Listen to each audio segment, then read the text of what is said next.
Hola, buen día para todos. Hoy estudiaremos la victoria de Cristo sobre la muerte. El versículo de memoria lo encontramos en Apocalipsis capítulo 1, versículos 17 y 18. Dice la palabra de Dios: Cuando le vi, caí como muerto a sus pies, y él puso su diestra sobre mí, diciéndome: No temas, yo soy el primero y el último, y el que vivo. Estuve muerto, mas he aquí que vivo por los siglos de los siglos. Amén. Oremos. Padre santo y poderoso Dios, gracias, oh Señor, porque tú venciste la muerte, oh Señor, a resucitar. Queremos pedirte, oh Señor, que nos levantes, si es que estamos muertos cuando tú vengas por segunda vez. En el nombre de Jesús. Amén. Sin resurrección no hay esperanza de vida eterna. La resurrección de Jesús es fundamental para nuestra fe. La resurrección de Cristo es nuestra garantía de salvación. La resurrección de Jesús es trascendental para toda la fe cristiana. Ese es el fundamento del plan de salvación. En esto nos basamos. Jesús murió y resucitó al tercer día. Por tal motivo, los muertos, es decir, los seres humanos, aún no gozan de dicha celestial.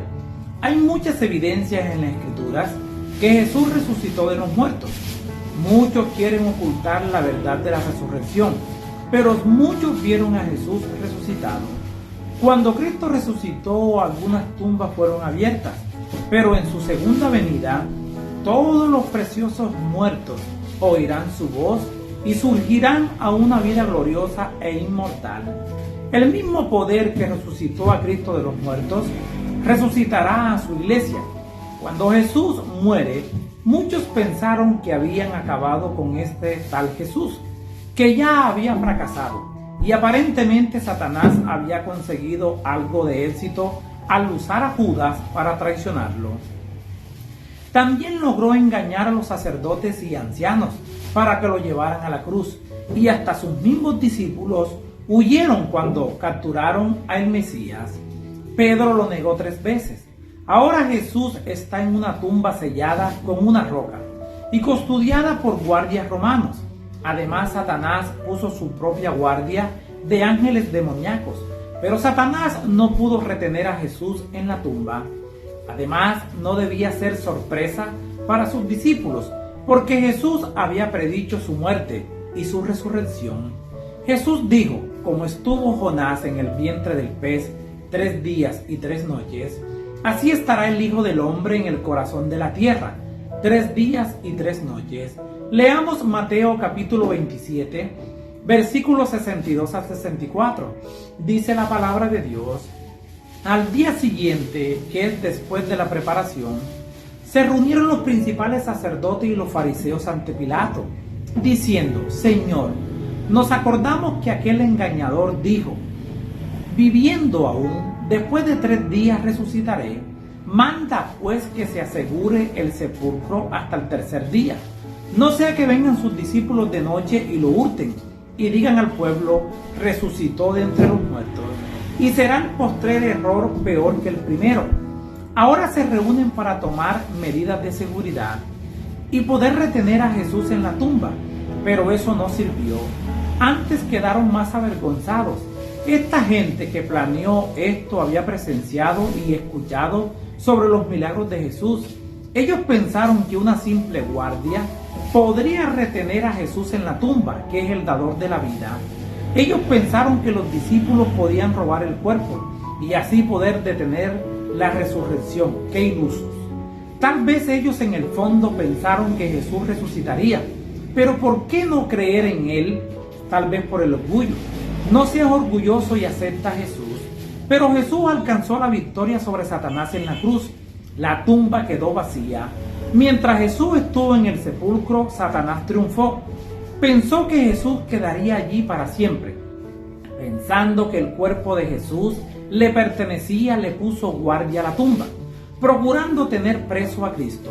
Cuando Satanás vio a Cristo salir triunfante, entonces supo Satanás que su reino tendría fin. Cristo tenía el poder de romper las ataduras de su muerte. Leamos Romanos capítulo 8, versículo 11. Dice la palabra de Dios: Y si el espíritu de aquel que levantó de los muertos a Jesús mora en vosotros, El que levantó de los muertos a Cristo Jesús vivificará también vuestros cuerpos mortales por su Espíritu que mora en vosotros. Con frecuencia Pablo presenta la resurrección de Cristo como una garantía de la resurrección de los creyentes por su Espíritu. La evidencia textual inclina por una construcción que se traducirá mejor mediante el Espíritu. El Espíritu Santo es el poder mediante el cual son resucitados los muertos. El Espíritu Santo es la causa por la cual son resucitados. Ambas ideas son verdaderas y cualquiera de ellas corresponde con este contexto. El Espíritu Santo es el Espíritu de vida, tal como lo registra Romanos capítulo 8, versículo 2, y es natural que donde esté presente el Espíritu haya también vida. Por lo tanto, sería correcto decir que tanto por medio del poder del Espíritu como a causa de la presencia del Espíritu, Dios resucitará a aquellos en los cuales mora el Espíritu vivificante. Jesús tenía el poder para tomar la vida de nuevo. Había declarado: yo soy la resurrección y la vida. Un ángel descendió del cielo, movió la piedra y se sentó sobre ella. Lo siguiente que recuerdan los guardias es que la tumba estaba vacía. Cuando el ángel desciende del cielo, los hombres del susto no se dieron cuenta qué pasó con el cuerpo de Jesús. Ellos, los dirigentes religiosos, le pagaron a los soldados para mantenerlos callados. Eso indica que el informe de los soldados a los dirigentes judíos sobre Jesús los perturbó, y lo que ellos contaron fue la resurrección de Jesús. Leamos Mateo capítulo 27, versículos 51 al 53. Dice la palabra de Dios: y aquí el velo del templo se rasgó en dos, de arriba abajo, y la tierra tembló y las rocas se partieron. Y se abrieron los sepulcros, y muchos cuerpos de santos que habían dormido se levantaron. Y saliendo de los sepulcros después de la resurrección de él, vinieron a la santa ciudad y aparecieron a muchos. Un terremoto marcó la muerte de Jesús y otro marcó su resurrección. Cuando Jesús murió, la tierra tembló. Los que resucitaron aparecieron a muchos. Estos santos resucitaron glorificados, como testimonio de la resurrección del mismo Jesús y como primicia de los que resucitarán en la resurrección final.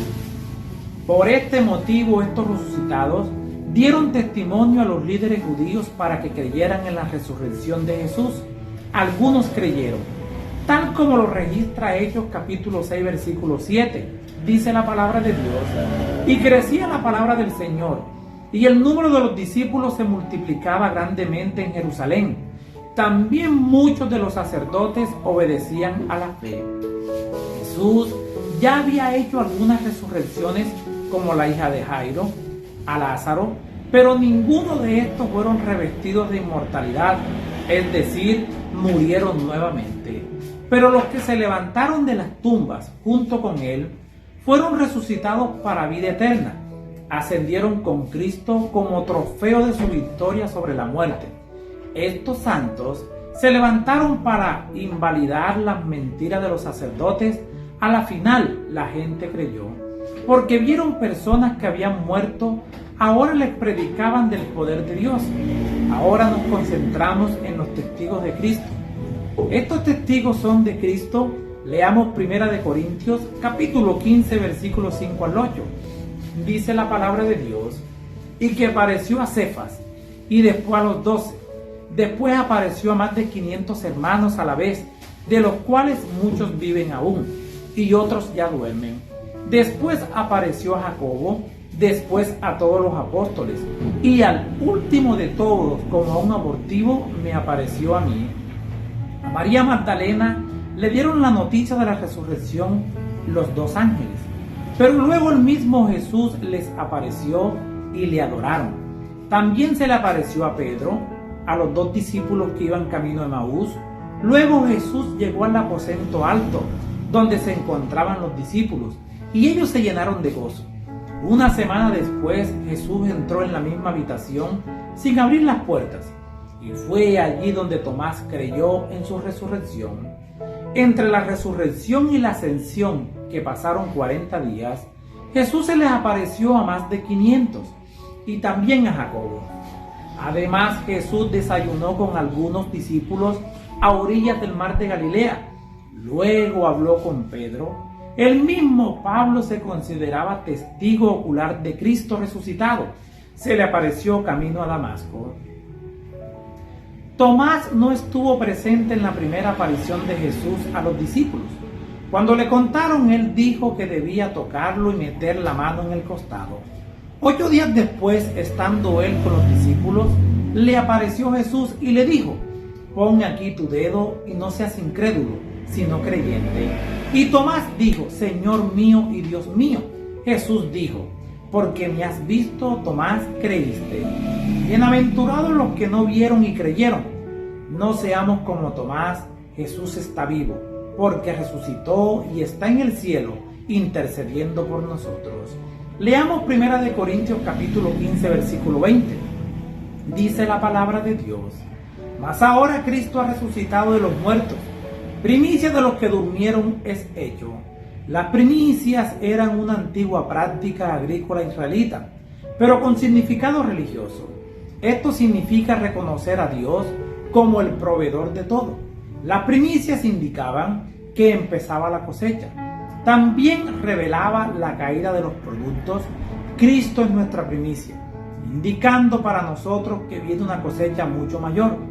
Cristo nos levantará y nos llevará a la presencia de Dios. Jesús salió de la tumba con un cuerpo humano glorificado, pero llevaba las marcas de la crucifixión. Pablo registra que él llevaba las marcas del Señor Jesús en su cuerpo. Las llevaba en sus ojos, que fueron enceguecidos por la luz celestial. Pero eso no significa que los redimidos glorificados resucitarán con las marcas de sus propios sufrimientos. En el caso de Cristo, Él siempre llevará las señales de esa crueldad. Esa marca de los clavos llevará grabada la historia de la redención del hombre y también lo que costó el rescate de la raza humana. Las marcas de Jesús nos aseguran que nuestras marcas desaparecerán para siempre. Si Jesús decidió salvarte, hoy tú decides seguirlo. Les habló Flavio Martínez. Que la paz de Dios les acompañe en este día.